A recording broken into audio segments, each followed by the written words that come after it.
প্রশ্নের উত্তর বলবো। বল দেখি, নামাজে ছানা পাঠ করা কি?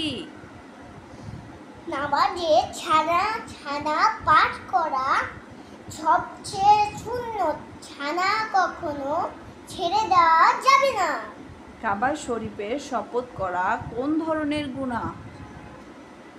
ছোট শিরক।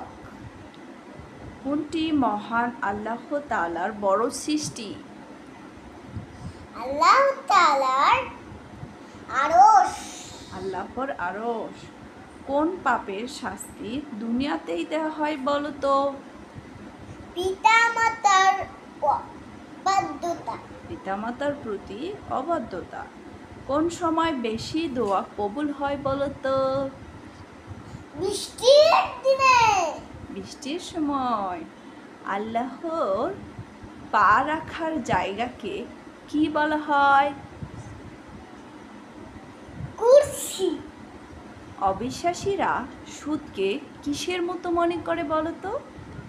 ব্যবসায়ীর মতো। ব্যবসার মতো।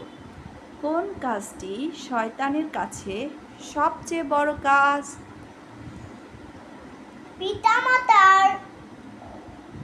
কোন কাজটি শয়তানের কাছে বড় কাজ? স্বামী স্ত্রীর মাঝে এবার স্বামী স্ত্রীর মাঝে আলাদা।